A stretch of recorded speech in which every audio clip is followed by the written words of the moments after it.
A ver, bueno, y ahora vamos a seguir con esto del efecto traslativo del contrato, ¿verdad? Vamos a ver qué implica esto del efecto traslativo del contrato. Dice, un contrato puede tener el efecto de transmitir, por eso hablamos de traslativo, ¿verdad?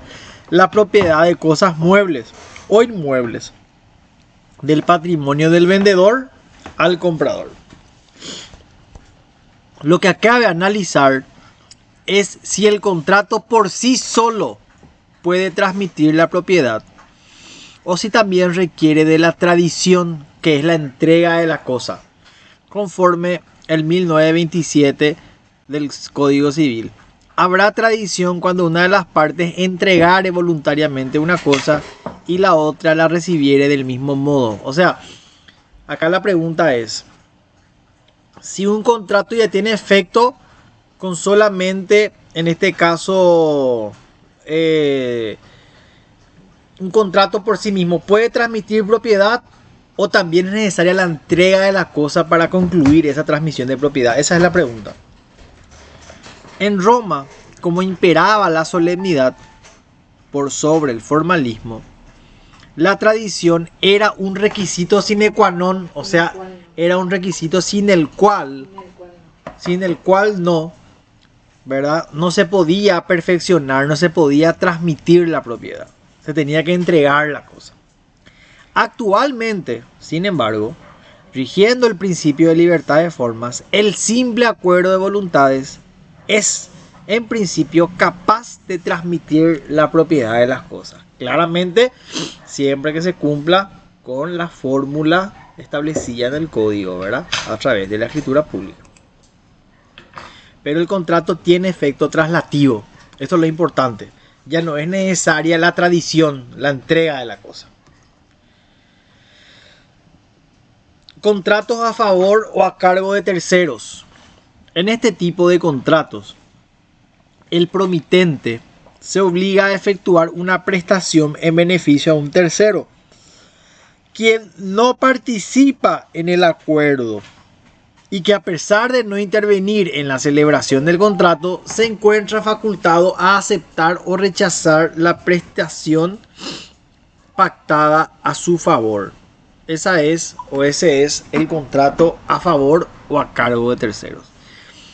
Por ejemplo, yo celebro un contrato con Karen por el cual me ofrezco a hacer algo en favor de Juan Esteban, ¿verdad? Ese es el contrato en favor de terceros, por ejemplo.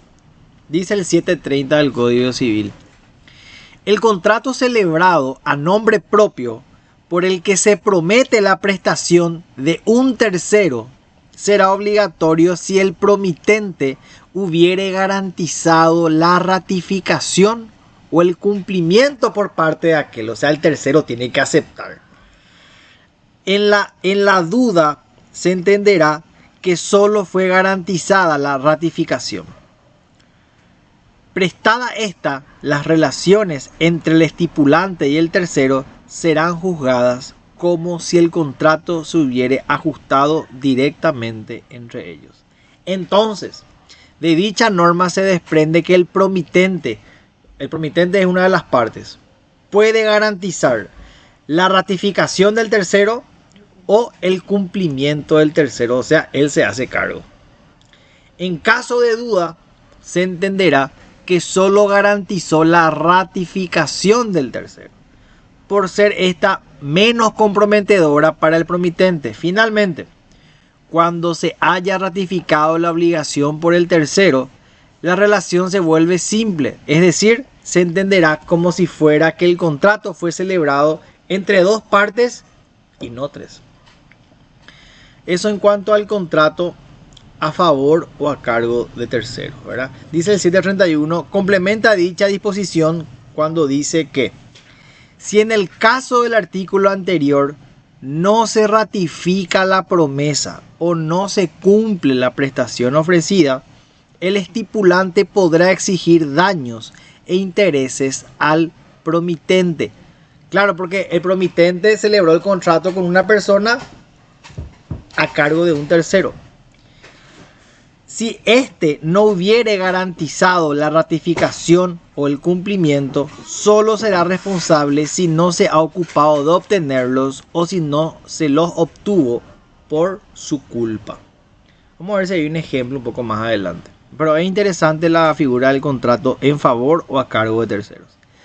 Esto quiere decir que si hay incumplimiento del promitente, el estipulante puede demandar al promitente por daños e intereses. Claro, acá tenemos al promitente, que es el que promete, el estipulante, que es el que acepta, en este caso, y el tercero.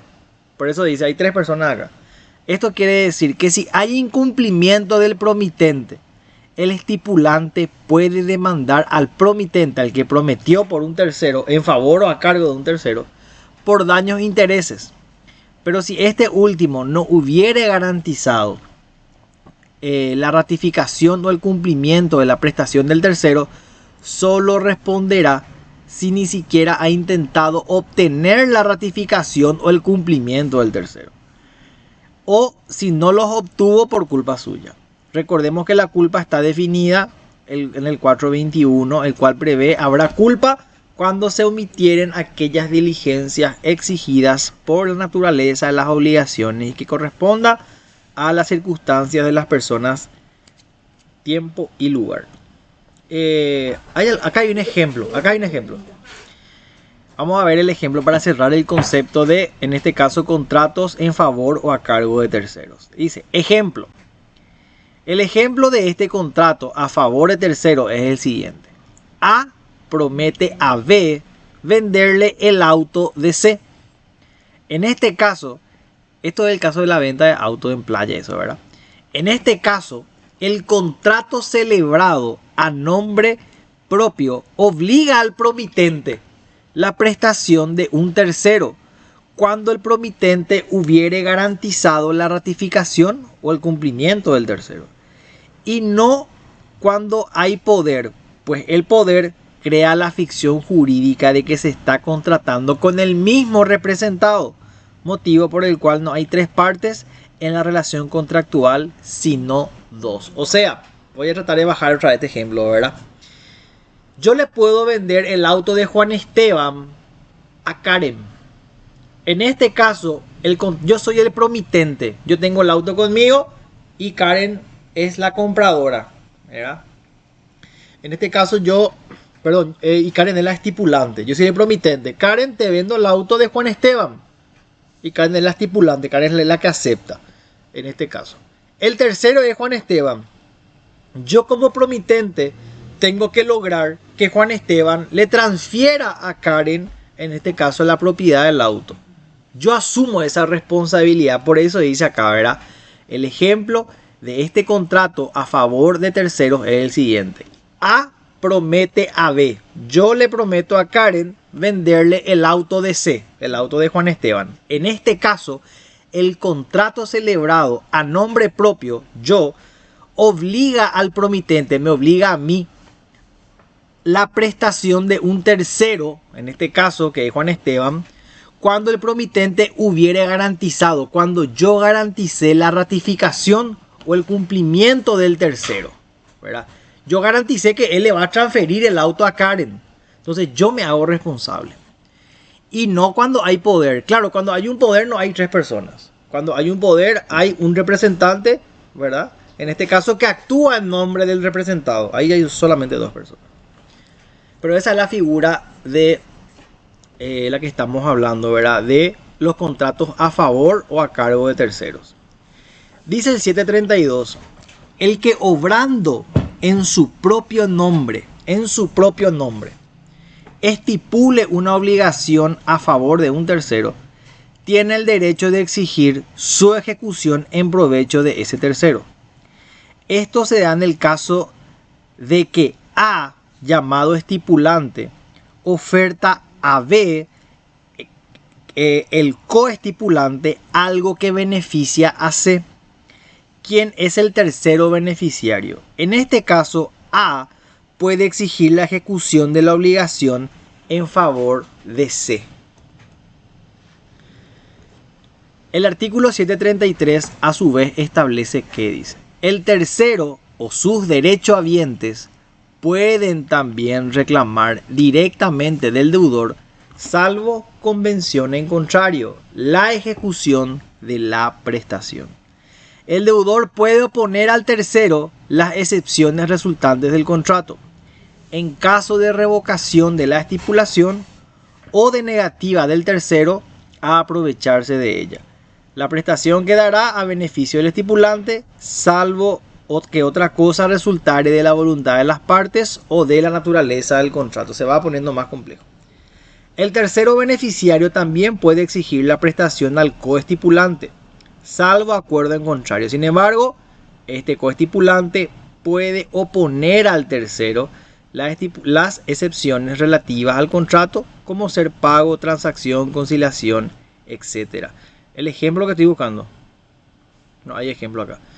Vamos a ver un poco nuestro libro, porque para no entrar en el barro, no me quiero quedar trancado. ¿Hay ejemplo en el libro? ¿No hay? El primero lo que vi por era del artículo 730. Acá está. Página 251. Dice: los contratos tienen efectos relativos, o sea, solamente entre las partes, lo que dice la regla, que solo se extienden a quienes son partes del mismo. Se sintetiza el principio mediante la abreviatura de una famosa frase romana, res inter alios acta, ¿verdad? En su traducción completa, la regla expresa que lo actuado entre unos a los otros ni les perjudica ni les aprovecha. El Código Civil recoge el principio del res inter alios acta en el libro relativo a los contratos, al afirmar que los contratos no pueden oponerse a terceros ni ser invocados por ellos, salvo los casos previstos en la ley, que son las excepciones al principio de relatividad, ¿verdad? Terceros beneficiarios, herederos universales y acreedores quirografarios. Del artículo transcripto surge que los actos no solo serán inoponibles a terceros, o sea, no obligarán o perjudicarán a terceros, sino también no podrán ser aprovechados por ellos. Sin embargo, los actos bilaterales o contratos pueden producir efectos con relación a terceros, cuando el objetivo o finalidad principal de los mismos es la atribución directa de determinadas ventajas a favor de terceros. Esto es lo que pasa todo el tiempo en las playas de autos. El playero que vende el auto no vende su auto, vende el auto de otro. Pasa todo el tiempo. Esto es lo que ocurre con la estipulación por otro o contrato a favor de terceros. Como por ejemplo, el seguro de vida en beneficio de terceros. ¿Qué pasa con el seguro de vida? ¿Verdad? Karen me asegura a mí. Pero si yo muero, ¿quién cobra la plata? Juan Esteban, Rodrigo y Teresa. Ellos son los beneficiarios en realidad, en el caso que yo me muera. Entonces, dice, por el cual se pacta que el capital o renta que debe pagar el asegurador, que es la compañía de seguros, en caso de muerte, se abone a un tercero sobreviviente, determinado o determinable al momento del evento. Claro, yo soy el asegurado, en caso que yo muera, cobran los beneficiarios, ¿verdad? O la renta vitalicia, que es un contrato por el cual una persona que recibe un capital, que es la suma asegurada, o una cosa apreciable en dinero, se compromete a pagar a otra, en este caso un tercero, una renta periódica de por vida. El asegurador, que es la compañía de seguros, le paga al beneficiario una renta vitalicia como consecuencia de muerte, en este caso de la otra persona, del asegurado, el titular. Por eso hablamos del beneficiario. ¿Te das cuenta cómo sí le afecta? Por eso hablamos de terceros beneficiarios como una de las excepciones al principio de relatividad a los actos jurídicos. Porque si yo tengo un seguro de vida, yo estoy asegurado, ¿verdad? Y yo me muero. El contrato es entre el asegurador y yo. Seguridad, seguro y yo. Pero si yo me muero, ¿quién cobra esa plata? A los beneficiarios que yo nombré, o sea, a Karen. Entonces, Karen no está mencionada, Karen no es parte del contrato, Karen es un tercero beneficiario.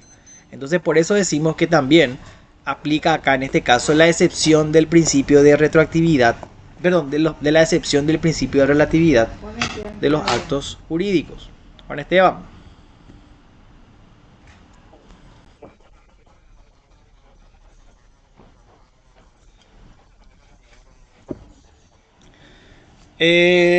No, creo que no. Creo que no. La concesión es cuando eventualmente el Estado, por ejemplo, da en la administración de la cosa pública por un periodo largo de tiempo.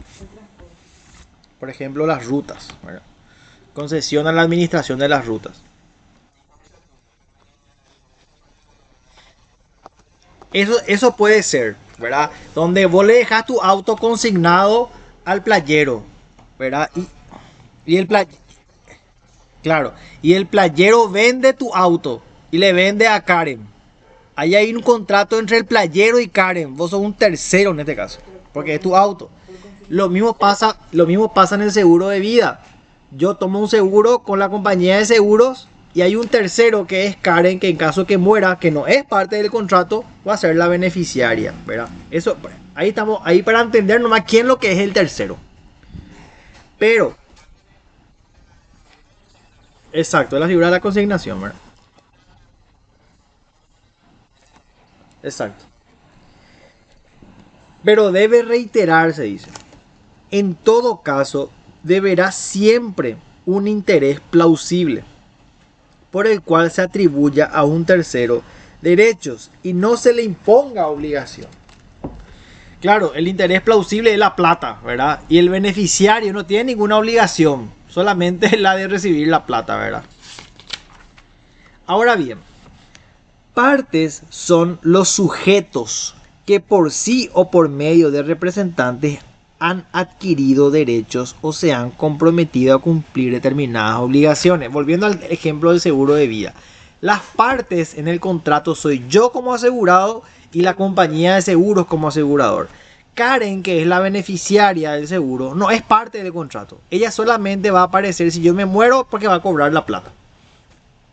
A los terceros o penitus extraneis se los define por exclusión todos los que no son parte del contrato. En este caso, Karen como beneficiaria del seguro de vida. Son estas las verdades, perdón, son estas las verdaderas personas para las cuales se estatuyó el principio de la res inter alios acta. Pero esto también merece precisiones. Ciertos actos tienen particularidades especiales. Así, los actos de constitución de derechos reales hacen surgir con relación a terceros ciertos derechos que deben ser respetados. Llevada a exageraciones, se han tratado de asimilar la idea a la de una obligación pasivamente universal a favor del beneficiario del derecho. Voy a continuar leyendo y vamos a tratar de extraer la síntesis. Pero la doctrina moderna es conteste en que hay obligación solo con relación a vínculos o derechos personales, no reales. No obstante, lo cual la posición ha tenido el mérito de resaltar la eficacia que contra todos tienen los derechos reales. Por lo demás, pueden alcanzar a los terceros los efectos de ciertos actos, como el seguro de vida, a que ya hemos hecho referencia, como por ejemplo la estipulación por otro, o contrato a favor de tercero, a quien beneficia lo convenido. Claro, si yo me muero, Karen recibe un palo verde, por eso un tercero se beneficia de lo convenido entre otras partes. Ahora, ya entendimos entonces quién es el tercero en esta relación. Ahora vamos a ver las reglas del código con respecto a contratos a favor de terceros. En este tipo de contratos, el promitente, que es una de las partes, se obliga a efectuar una prestación que beneficia a un tercero. En este caso, en el caso del seguro de vida, ¿quién es el promitente? La compañía de seguros. El promitente es la compañía de seguros. Se compromete a pagarle al beneficiario en caso de que el asegurado se muera. Porque la relación es entre el asegurado, que soy yo, y el asegurador, que es la compañía. El promitente es la compañía. Si yo muero, la compañía paga. ¿Quién dice, verdad? En este tipo de contratos, el promitente se obliga a efectuar una prestación que beneficia a un tercero, en este caso Karen, quien no participa en el acuerdo. Ella nunca fue ni parte ni arte, no firmó nada. A pesar de que no interviene en la celebración del contrato, el tercero se encuentra facultado a aceptar o rechazar la prestación pactada a su favor. O sea, si yo me muero, Karen puede decir, no, yo no quiero la plata, no me interesa, tengo mucha plata. Además, este tercero puede ser sucedido en sus derechos a la prestación o hasta sustituido como beneficiario, supuestos que se encuentran previstos en los artículos que se explican a continuación. O sea, voy a poner un caso muy extremo. Yo soy asegurado, contrato una póliza con Seguridad Seguros, seguro de vida. Me pongo un seguro de vida a mí y como beneficiaria Karen. Yo me muero y Karen, antes de cobrar, se muere. ¿Quién cobra la indemnización? ¿De qué era para Karen? Los herederos de Karen. Por eso estaba diciendo, por eso dice, además, este tercero, que es Karen, puede ser sucedido en sus derechos, porque se puede morir, ¿dan? O hasta sustituido como beneficiario, supuestos que se encuentran previstos en la ley. Bueno, se va haciendo más complejo el tema.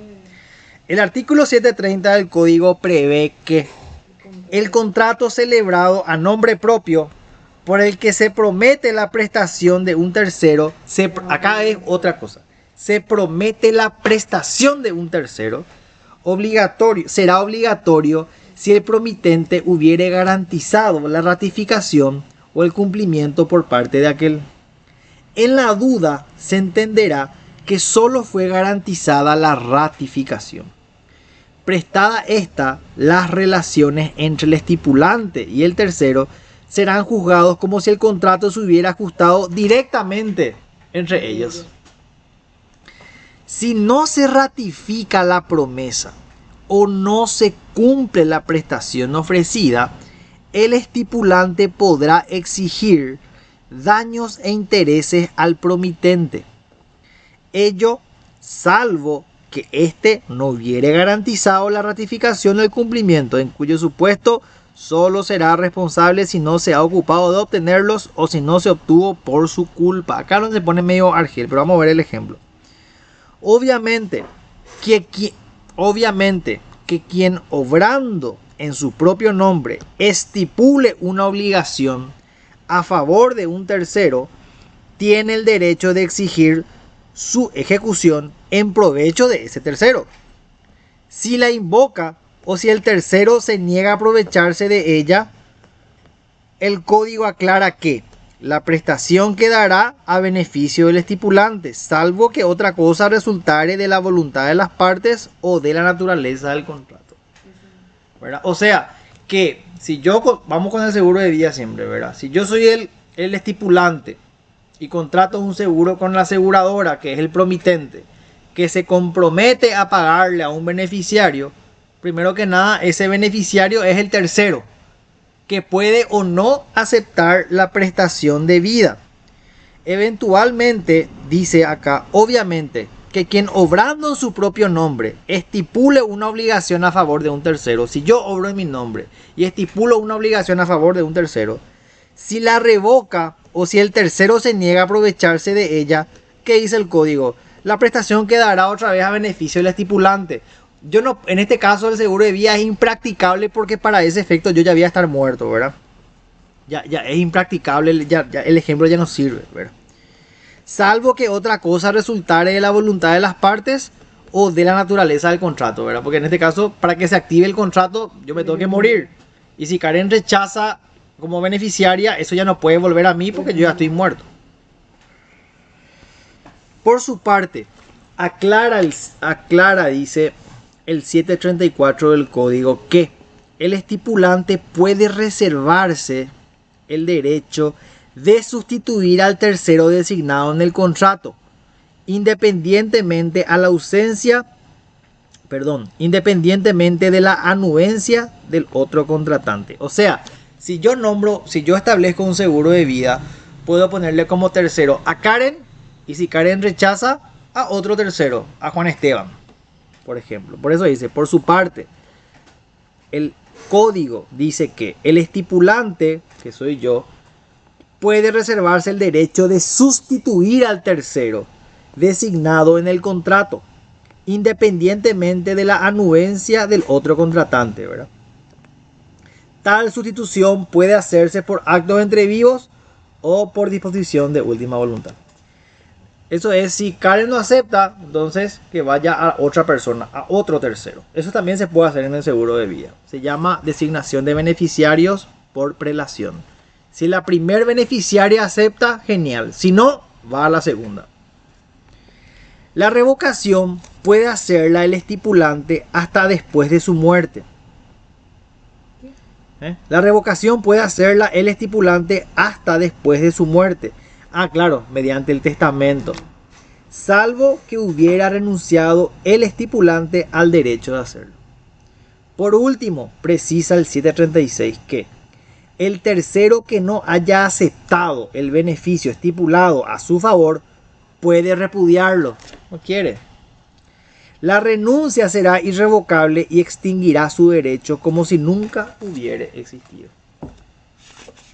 O sea, este ejemplo de seguro de vida está aguantando por lo menos, ¿verdad? Para que se pueda entender nomás la idea del contrato, en este caso, a favor de terceros, ¿verdad?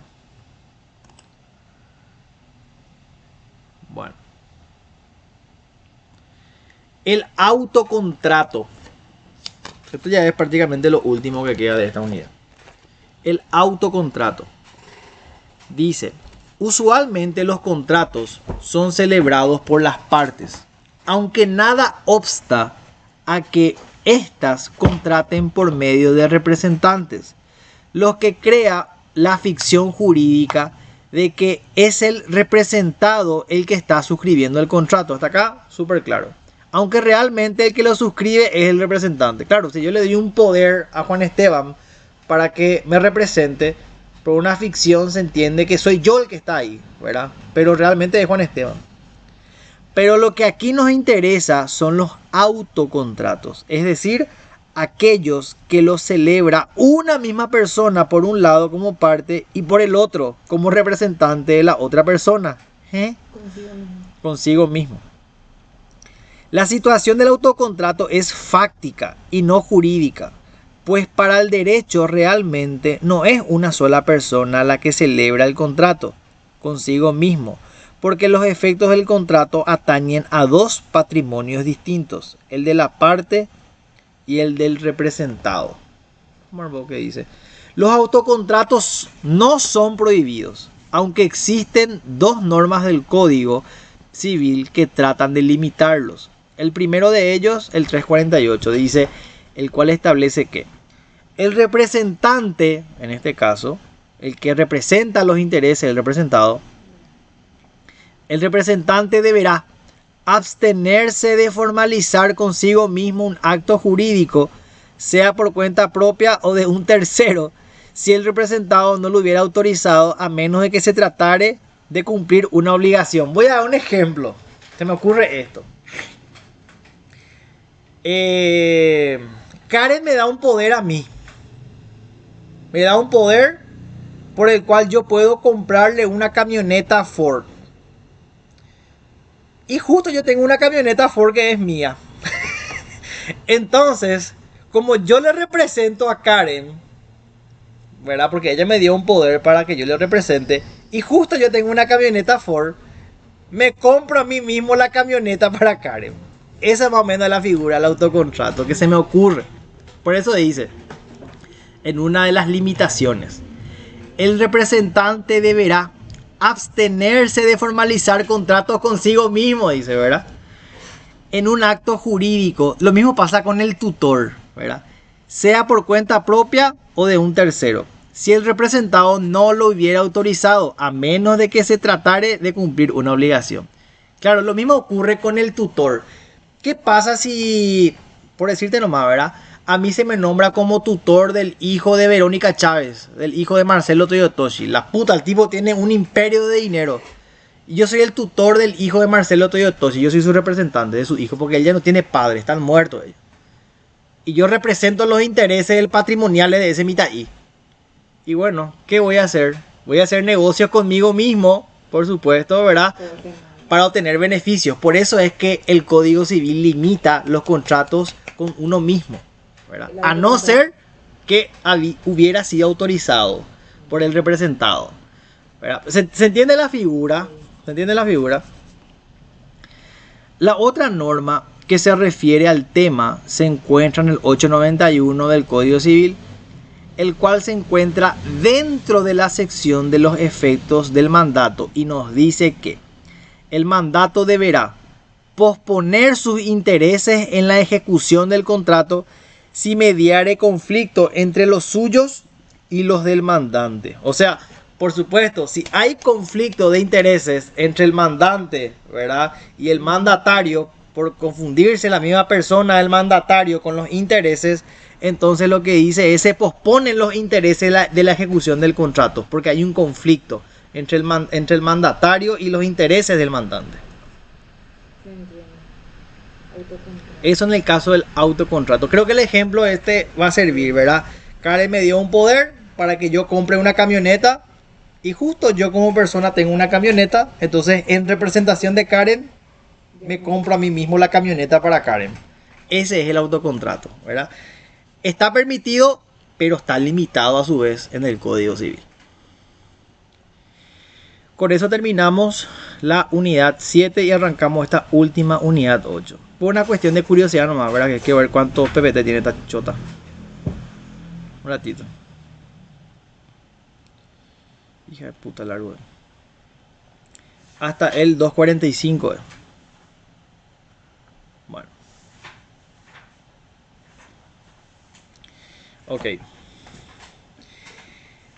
Interpretación. Esto nosotros ya vimos en Obligaciones 2, ¿verdad? Dice, Savigny decía que la interpretación consiste en hacer brotar la letra muerta del pensamiento que ella oculta. Demasiado filosófico ya.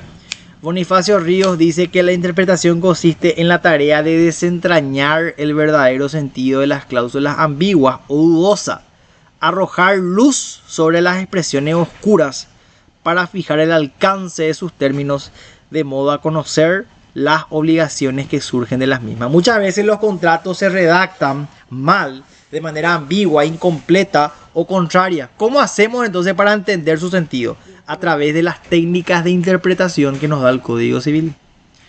Moreno Rodríguez dice que la interpretación busca establecer el sentido y el alcance del contrato. Interpretar un contrato, dice Martiniuk, consiste en desentrañar el sentido y fijar el alcance de las cláusulas que contiene, es decir, el contenido exacto de la declaración de voluntad. Eso es interpretar. Manuel Osorio dice que interpretar es la acción y efecto de interpretar, de explicar o de declarar el sentido de una cosa, principalmente en el de los textos faltos de claridad. Jurídicamente tiene importancia la interpretación dada a la ley por la jurisprudencia y por la doctrina, así como la que se hace de los actos jurídicos en general y de los contratos y testamentos en particular, ya que en ocasiones sucede que en el sentido literal de los conceptos resulta dubitativo o no coincide con la que se presume haber sido la verdadera intención de los contratantes o del testador. Interpretación indispensable para hacer que, como es justo, la voluntad de los intereses prevalezca sobre las palabras. Entonces, interpretar es desentrañar el sentido de las palabras, ¿verdad? El libro segundo del Código dedica todo su capítulo quinto a la interpretación de los contratos. Su fuente inmediata del artículo 1047 al 1055. Nuestro Código Civil, en vista que ha unificado las obligaciones civiles y comerciales, ha extraído del derogado Código de Comercio las reglas de interpretación, habiéndose suprimida una que tiene relación con el derecho mercantil, encontrando su lugar todas las demás de las reglas del 708 al 714. Entonces vamos a irnos al 708 al 714 directamente para hacer más corta la película. Acá está. de la interpretación del contrato. Resalta la importancia que le da a la interpretación de las partes para cuya determinación debe apreciarse el comportamiento total aún después de la conclusión del contrato. Esto es muy importante. Para interpretar el contrato hay que ver la conducta de las partes, su comportamiento total aún después de que haya concluido el contrato, para poder interpretar adecuadamente. La intención real. Sí. Según Messineo, resulta necesario distinguir la interpretación de la norma de la interpretación del contrato. La interpretación de la norma es la interpretación de un principio jurídico. Claro, interpretar el Código Civil es una cosa, otra es interpretar un contrato, caracterizado por ser abstracto. Sin embargo, la interpretación de un contrato es un caso singular o de un comportamiento, es decir, algo concreto. Claro, la ley pues es general, es abstracta. En cambio, el contrato es particular y es preciso. Eso es muy importante tenerlo en cuenta. Bueno. En otras palabras, interpretar el contrato significa reconstruir el pensamiento y la voluntad de la ley y vale como indagar en la intención efectiva y concreta de las partes. Además, la necesidad de interpretar un contrato surge cuando las partes no están de acuerdo inicialmente. Claro, ¿cuándo hay que interpretar un contrato? Cuando hay un quilombo. Siempre, si estamos todos de acuerdo, no hay que interpretar nada. Bueno, intención de las partes. Esta regla, dice el 708, ¿verdad? Esta regla aceptada por el 708 establece que este es el primer criterio para interpretar un contrato. Al interpretarse el contrato se deberá indagar cuál ha sido la intención de las partes y no limitarse al sentido literal de las palabras. Este es el primer criterio. Buscar la intención común de las partes, no quedarse con lo que está escrito. Ello refiere que la interpretación de los contratos no debe limitarse a la interpretación gramatical. Claro, porque ese es el primer nivel, la interpretación gramatical. Sino que debe ir más allá, en busca de la intención común de las partes. Si lo gramatical no alcanza, vayamos a la intención común de las partes. ¿Qué es lo que querían? Nuestro código dispone indagar primeramente la intención común de las partes. En ese sentido, el principio de la buena fe se compadece con la búsqueda de la intención común que se desprende o reconozca en lo declarado o exteriorizado. Se debe buscar la intención común, eso es lo primero, de los contratos y no la individual de cada uno. Claro, tenemos que buscar qué es lo que querían las partes, no qué quería cada parte. Lo que tuvieron en la mira ambas partes y no lo que pudo perseguir como finalidad personal. La indagación de la intención así comprendida importa la averiguación de la voluntad real de las partes, para lo cual solo debe computarse aquellas manifestaciones de palabra o de hecho en el transcurso de sus negociaciones mediante su conducta posterior. Por eso yo decía, vamos a ver el comportamiento íntegro de las partes, aún concluido el contrato, porque eso nos va a ayudar a interpretar la intención de las partes, que es nuestro primer criterio. La intención de las partes debe indagarse en los elementos tanto intrínsecos como extrínsecos, o sea, elementos internos como externos. El conjunto del contrato o en la actitud de los contratantes, en el curso de las negociaciones o en la oportunidad de su cumplimiento. Todo eso hay que mirar para analizar la real intención de las partes. Cuando su búsqueda se convierte en una simple adivinanza, con riesgo de encubrir una ficción o incorporar una voluntad extraña a los celebrantes, debe ser dejada de lado. Entonces este es el primer criterio, mirar la intención de las partes. ¿Cómo? Analizando su comportamiento, no quedándonos solamente con lo escrito, sino mirando la actitud, la buena fe y el comportamiento de las partes. Dice, interpretación de las declaraciones y conductas, ¿verdad? Nuevamente, seguimos en el primer criterio, ¿verdad? Para determinar la intención se deberá apreciar el comportamiento total, dice, de las partes, aún posterior a la conclusión del contrato. Esta norma suele servir usualmente para detectar ciertos vicios como la simulación en donde se utiliza al contrato para exteriorizar una declaración de voluntad ficticia. ¿Se acuerdan de la simulación? Con el fin de engañar a terceros, mientras que la verdadera intención de las partes generalmente se encuentra plasmada en un contradocumento que las partes manifiestan en reserva, cuestión que deberá ser descubierta por el juez. Claro, existía dos tipos de simulación, ¿verdad? La simulación absoluta y la relativa. La que nos importa a nosotros es la relativa, porque la relativa esconde dos actos jurídicos. El acto aparente, que es el que todos vemos, y el acto real, que es el que solamente las partes conocen, el famoso contradocumento. Bueno, hasta eso tiene que indagar el juez a ver si existe para entender la real intención de las partes. Martineau dice que el comportamiento de los contratantes antes, durante y después de la conclusión del contrato que tengan relación con ellos, con lo que se discute, debe ser computado, porque será la mejor explicación de la intención de las partes. O sea que hay que mirar antes, durante y después de la celebración del contrato para lograr desentrañar cuál es lo que fue la intención de las partes con su conducta. Borda dice que Borda dice que abundantísima jurisprudencia de nuestros tribunales ha decidido que la conducta posterior de las partes es un elemento interpretativo fundamental. ¿Cómo se comportaron después de concluido el contrato?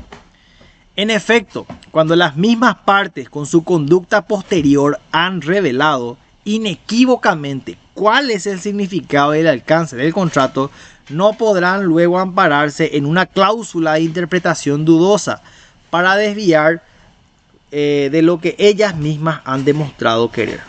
¿Me seguís hasta ahí? Este artículo es lo suficientemente claro para indicarles la necesidad de recurrir a los elementos extrínsecos. Claro, lo extrínseco es la conducta, lo que está fuera de ese contrato. Tal como serían las tratativas anteriores, propuestas y contrapropuestas, que tienen gran valor porque demostrarán la verdadera intención de las partes. Bueno, ese es el primer criterio, ¿verdad? El 708 da el primer criterio. Al interpretar el contrato, se deberá indagar cuál ha sido la intención común de las partes y no limitarse al sentido literal de las palabras. Para determinar la intención común de las partes, se deberá apreciar su comportamiento total aún posterior a la conclusión del contrato. Eso es lo que acabamos de ver. Ahora bien, si este primer criterio no es suficiente, no alcanza para interpretar el contrato, vamos a irnos al segundo. Las cláusulas del contrato se interpretan las unas por las otras por medio de las otras. Las cláusulas del contrato se interpretan las unas por medio de las otras, atribuyendo a las dudosas el sentido que resulte del contexto general. Esta es la interpretación sistemática, porque el contrato es un sistema de cláusulas que interactúan entre sí. Entonces, este criterio de interpretación dice, interpretemos el contrato, por supuesto, sistematizando las cláusulas, ¿verdad? Las unas por medio de las otras. Y ahí vamos a ver cuál es la tendencia del contrato en general. Y las que resulten dudosas se van a interpretar de lo que resulte del contexto, ¿verdad? Dicho de otro modo, si una cláusula tiene un texto poco claro, obscuro, pero en otra cláusula existe absoluta certeza que incluso suple la falta de claridad de la primera cláusula, se debe interpretar a todas las cláusulas en su conjunto, pues todas ellas provienen de un mismo contrato, el cual debe interpretarse conforme al contexto general de todo su contenido. Entonces, bajo este segundo criterio, las cláusulas actúan como un sistema. Esta es la interpretación sistemática del contrato, ¿verdad? Y una cláusula se interpreta por medio de otras. Y ahí vas a ver el real sentido del contrato. Y las cláusulas que sean dudosas, eventualmente le vas a atribuir la interpretación del sentido general del contrato. ¿Me seguís con eso? ¿Me seguís? ¿Qué dice el ejemplo? Acá está el ejemplo, perdón. Belén, seguimos. No vi. Dice, Martiniuk dice que las cláusulas dudosas, equívocas o ambiguas deben interpretarse por medio de los términos claros y precisos empleados en otra parte del mismo contrato, cuidando de darle el sentido que corresponda de acuerdo al contexto general. O sea, tenemos que mirar el contexto general para interpretar las cláusulas en particular. Esta regla apunta a una interpretación del contrato considerándolo un todo general, pues no es correcto examinar cada cláusula o cada palabra en forma aislada. Vamos al ejemplo. Si A contrata con B para que éste le construya una casa, y en la cláusula del contrato se establece que quedan a cargo de B los gastos de los materiales de construcción, por más de que en otra cláusula diga que A va a proveer las tejas, se debe entender que B debe correr con los gastos. Ello se desprende de la interpretación de la cláusula más clara, que sirve para aclarar la cláusula oscura, que lleva a la confusión sobre quién realmente debe pagar los gastos por las tejas. Y ahí vamos a hablar ahora ese es el segundo criterio, ¿verdad? El criterio de interpretación sistemática, la interpretación sistemática. La primera entonces era de la real intención de las partes. Vamos a mirar la conducta antes, durante y después para entender los factores intrínsecos y extrínsecos para interpretar la real intención de las partes. Ese es el primer criterio, 708. 709, vamos a interpretar una cláusula por medio de las otras, y a las dudosas vamos a interpretarlas en el sentido general del contrato. Esa es la interpretación sistemática, la segunda. Vamos a la tercera, 710, circunstancias relevantes. ¿Qué dice el artículo? Por generales que fueren las expresiones usadas en el contrato, este no comprende sino los objetos sobre los que las partes se han propuesto contratar. A veces el contrato no es específico, es muy general y puede de alguna manera entenderse que uno se comprometió a más. Esta norma nos lleva a una interpretación restrictiva. La interpretación restrictiva es cuando se dijo más de lo que se tenía que decir, pues solo permite que el objeto del contrato alcance lo que las partes se han propuesto contratar, por más que en el contrato encontremos expresiones amplias o generales. Martiniuk dice que las expresiones empleadas con carácter general deben limitarse al ámbito que las partes han entendido fijar el contrato. Ejemplo: A tiene 5 terrenos en el barrio Sajonia, 2 de los cuales va a vender a B. Dichos inmuebles son identificados por los números 17 y 18.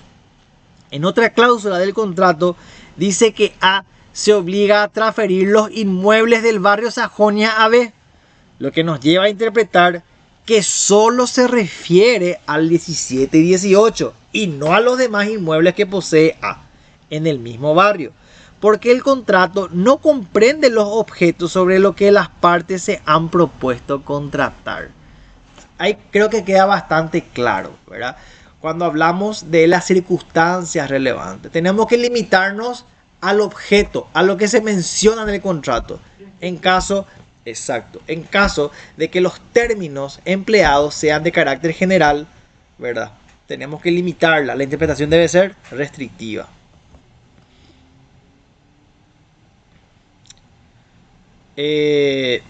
Continúa diciendo. Ese es el 710. El 711 dice: cuando en un contrato se hubiere hecho referencia a un caso con el fin de explicar un pacto, no se presumirán excluidos los casos no expresados, a los que, de acuerdo con la razón, puede extenderse dicho pacto. O sea, si yo puse un ejemplo, no quiere decir que queda excluido todo lo otro. Esta norma, por el contrario de la anterior, nos lleva a una interpretación extensiva, pues admite que el contrato también pueda referirse a los casos no previstos por él, siempre que sean razonables con el acuerdo. Martiniuk dice que la enumeración de casos comprendidos en un contrato hecha a título de ejemplo no impide que se consideren incluidos otros supuestos. Ejemplo, si en un contrato antenupcial, o sea, antes de casarse, se expresa: los futuros esposos estarán en comunidad de bienes en la que se incluirá el mobiliario de las sucesiones que les llegue a tocar, no debe deducirse que todas las cosas que por derecho común hacen parte de la comunidad conyugal no entran en ella porque la cláusula no se ha escrito con ese objeto. Claro, se entiende, ¿verdad? Porque cuando hablamos de una sociedad conyugal, hablamos de los bienes gananciales, ¿verdad? Bienes propios y gananciales. Bueno, no hace falta que se mencione todo. Se mencionó nada más, por un lado, a los bienes, en este caso, que son el mobiliario de las sucesiones que les llegue a tocar. Pero eso no obsta a que haya otros bienes que también formen parte de la comunidad, más allá de que no estén mencionados. En este caso, se dijo menos de lo que se tenía que decir. Pero no por eso vamos a restringir la interpretación del contrato, porque sabemos que bajo este régimen de administración de bienes en una sociedad conyugal les pertenece todos los bienes a la masa, o sea, toda la masa le pertenece a la comunidad. Ese es el ejemplo, ¿verdad? Es totalmente lo opuesto al... O sea que no se tiene que acceder a lo que querías decir, a lo que las partes querían, la extensiva. La interpretación es extensiva cuando se dijo menos de lo que se tenía que decir. O sea, voy otra vez al concepto. Acá dice extensiva a los efectos de no exceder ni limitar lo que las partes han querido. Otra confirmación de que debe apuntarse en todo momento a llegar a la intención real de las partes, cuando hablamos de extensiva.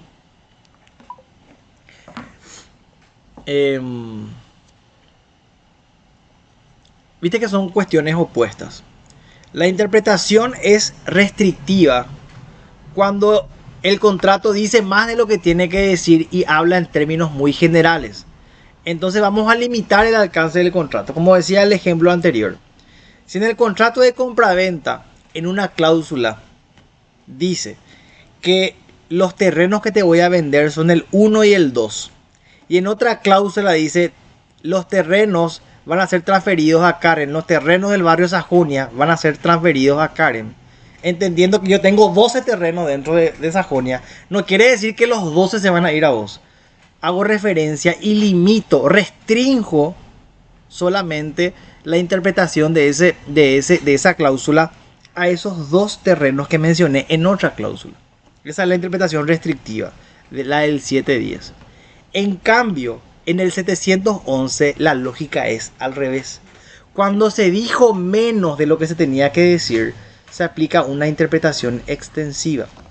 Por eso dice el ejemplo: si en un contrato prenupcial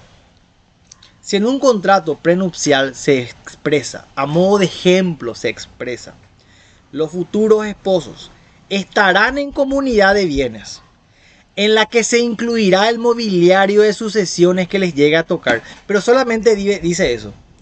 ¿Eso quiere decir que solamente se va a incluir los mobiliarios de la sucesión?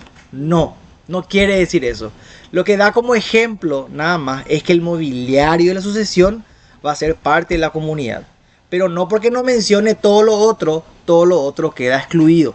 Entonces a lo que se acude es a una interpretación extensiva. No debe deducirse que las cosas que por derecho común hacen parte de la comunidad no entran en ella, porque la cláusula porque no se ha detallado eso en la cláusula. Esto se detalló a modo de ejemplo, pero no porque no se detalló lo otro no entra lo otro. Esa es la interpretación extensiva, ¿verdad? Esa es la comprendida en el 711, ¿verdad? Y leo de vuelta para cerrar este concepto. Cuando en un contrato se hubiere hecho referencia a un caso con el fin de explicar el pacto, no se presumirán excluidos los casos no expresados. No porque no expresé, no incluí. a los que de acuerdo con la razón pueden extenderse dicho pacto. Claro, en el caso de la sociedad, bajo el régimen de comunidades gananciales, se incluye todo, pero no porque mencioné una parte no se incluye lo otro. Entonces esa es la figura de la interpretación extensiva. Cuando se dijo menos de lo que se tenía que decir, estiro el sentido de las cosas. Ahora vamos al 712. La interpretación útil. Dice, el artículo 712 prevé que las cláusulas susceptibles en dos sentidos, de uno de los cuales resultará la validez y del otro la nulidad, deben entenderse en el primero. Si ambos dieren igualmente validez al acto, debe tomarse el sentido que más convenga a la naturaleza de los contratos y a las reglas de la equidad. Entonces, cuando hablamos de esta cuarta regla ya, ¿verdad? O la quinta ya. De esta quinta regla de interpretación, lo que queremos decir es que si una cláusula se puede entender en dos sentidos, en sentido de que anula el contrato y en sentido de que favorezca la subsistencia del contrato, vamos a entender o vamos a interpretar esa cláusula en el sentido de que favorezca la subsistencia del contrato. ¿Por qué? Porque el Código Civil está a favor de la capacidad de las personas, de la persistencia de los vínculos jurídicos y del matrimonio. Vamos a permitir que siga subsistiendo. En ese sentido vamos a interpretar el contrato. Y si esa misma cláusula, si ambas interpretaciones igualmente le dan validez al contrato, vamos a interpretar en el sentido que más convenga a la naturaleza de ese contrato. Este artículo consagra lo que conocemos como principio de conservación. Este es el término. El Código Civil está a favor de la conservación del contrato y de la preservación del estatus o de la capacidad de los sujetos, el cual es aquel que trata de buscar siempre la validez de los acuerdos. La regla es clara. Si una cláusula tiene dos sentidos, se puede interpretar en dos sentidos. Debe entendérsela en el sentido que le otorgue validez a dicha oferta. No en el sentido que no le otorgue validez. La cláusula leonina es la cláusula abusiva. Dice, ahora bien, si ambas cláusulas le dan validez al acuerdo, se debe interpretar la misma en el sentido más conveniente a la naturaleza del contrato y las reglas de equidad. Vamos a ver si hay un ejemplo. ¿Qué dice tu ejemplo? Vamos a mirar un poco. Dice, ¿verdad? Dice página 264. La regla fue originalmente enunciada por Ulpiano y luego por Potier, quien pone el siguiente ejemplo. Si se dice al fin de una partición, ha sido convenido entre Pedro y Pablo que Pablo podría pasar por sus propiedades, bien que esos términos, sus propiedades, según el sentido gramatical, pueden entenderse lo mismo por las de Pablo que por las de Pedro. Sin embargo, no es dudoso porque se trata de las de Pedro, pues de otro modo la cláusula no tendría efecto alguno, opuesto que Pablo no tiene necesidad de estipular que podrá pasar por sus propias heredades. Claro, cuando una cláusula entonces es ambigua, se puede interpretar en uno o en otro sentido. Vamos a interpretar en el sentido de que favorezca la preservación, en este caso, del contrato, y en el sentido que más le convenga al contrato y según las reglas de equidad de ese contrato. Ese es el principio de conservación. La interpretación útil. Exactamente. Ahora vamos a la penúltima, la regla contrapreferente. Dice el 713. Las cláusulas insertas en las condiciones generales del contrato, así como en los formularios dispuestos por uno de los contratantes, se interpretarán en caso de duda a favor del otro. ¿Qué pasa? Ustedes conocen los contratos de adhesión, ¿verdad? El contrato de internet de Claro, de Tigo, las pólizas de seguro, son todos contratos de adhesión. La parte más fuerte ya estipula las condiciones de ese contrato. Yo soy el adherente, el que me adhiero a ese contrato, soy la parte más débil. Eventualmente, si ese contrato que fue elaborado por la parte más fuerte, de ese contrato que fue elaborado por la parte más fuerte, surge una duda, ¿a favor de quién se interpreta? Del más débil. Esa es la interpretación contrapreferente. Martiniuk Varán comenta esta norma diciendo que los contratos de adhesión normalmente son hechos en formularios ya impresos de una empresa, con lugares en blanco, solo para poner los datos de la contraparte y alguna pequeña observación. Generalmente son abusivos, dice, y dan lugar a pleitos sobre su interpretación, ya que la contraparte no tiene la posibilidad de discutir. Yo no me podía negociar con claro las condiciones. Pongo mi nombre, mi número de cédula y firmo, así nomás. La firma, como están o no los firma, suelen contener cláusulas que limitan la responsabilidad de la empresa o que perjudican al usuario y son redactadas maliciosamente, en forma ambigua y con letra minúscula casi imposible de leer. Entonces, Moreno Rodríguez dice que al haber contradicción entre cláusulas impresas y manuscritas o dactilografiadas, prevalecen estas. En nuestro país, prosigue Moreno, pueden encontrarse interesantes precedentes jurisprudenciales que han hecho aplicación de este artículo 713, interpretando contratos bancarios y de seguros en casos de duda en contra de las entidades que los redactaron respectivamente. Entonces, si yo me adhiero a un plan de internet de Claro, pongo mi firma, mi nombre, y hay una duda en cuanto a la interpretación de ese contrato, se interpreta a mi favor, porque yo soy la parte débil, yo no escribí ese contrato. Esa es la interpretación contrapreferente. Y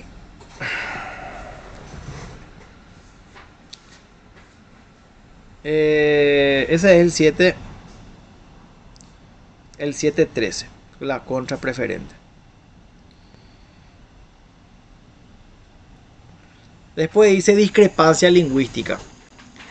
Existen contratos que son celebrados entre partes de distintos países y por lo tanto por partes o representantes que hablan distintos idiomas, motivo por el cual el contrato debe ser redactado en varios idiomas y al momento de la firma se deben firmar todas las traducciones.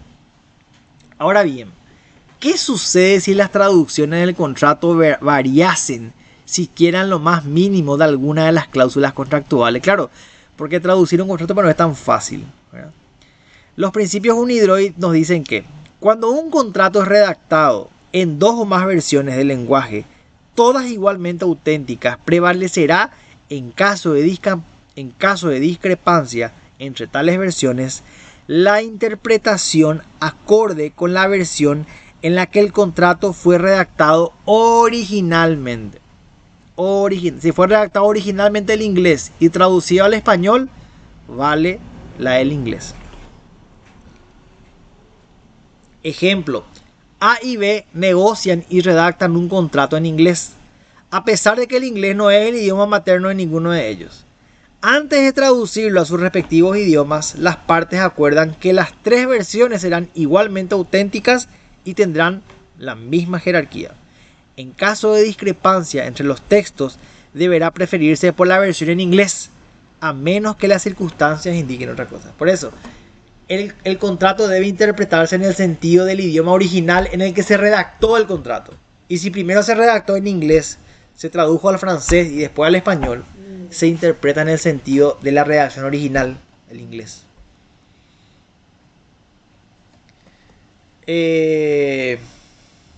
Ok. Después dice integración del contrato a título oneroso y a título gratuito. El artículo 714 contiene la última regla de interpretación de los contratos, la cual establece que si a pesar de la aplicación de las normas precedentes subsistiere la oscuridad del contrato, deberá éste ser entendido en el sentido menos gravoso para el obligado, si fuere a título gratuito, y en el sentido que realice la armonización equitativa de los intereses de las partes, si fuere a título oneroso. El contrato debe ser interpretado de acuerdo con la buena fe. Esto es bastante elocuente, ¿verdad? Si el contrato es a título gratuito, o sea, una de las partes nomás realiza la prestación, tiene que interpretarse a favor del obligado. Si el contrato es a título oneroso, ambas partes realizan prestaciones recíprocas, la armonización equitativa de los intereses entre las partes va a ser el sentido en el cual se va a interpretar el contrato. ¿Por qué? Porque tiene que ser interpretado de acuerdo con la buena fe. Esta regla es la última opción que tiene el juez para interpretar un contrato y solo debe hacerlo entendiendo el contrato a título gratuito en el sentido menos gravoso para el obligado. ¿Quién es el obligado en el contrato a título gratuito? El que tiene que dar la prestación y no recibe nada a cambio. En el sentido menos gravoso para él tiene que ser interpretado. Y en el contrato a título oneroso, en el sentido de la armonización equitativa de los intereses, que ninguno se perjudique. La primera parte de la norma se refiere a los contratos a título gratuito, los que deben interpretarse en el sentido menos gravoso para el obligado. Esto es lo que llamamos el favor debitoris, que no es otra cosa que la interpretación a favor del deudor, liberándolo de la obligación, porque se trata de un contrato a título gratuito, él no recibe nada a cambio. O sea, uno en el que era el único obligado. De modo que la mejor interpretación que se le puede dar es a favor de su liberación. En cuanto a los contratos a título oneroso, la norma prevé la interpretación conforme a la armonización equitativa, es decir, un término medio como para quien ninguna termine perjudicada ni beneficiada por la otra parte, o sea, de manera equitativa. Y la buena fe ya sabemos que es, ¿verdad? La regla de oro de la interpretación. La buena fe, ese es el criterio básico de la interpretación.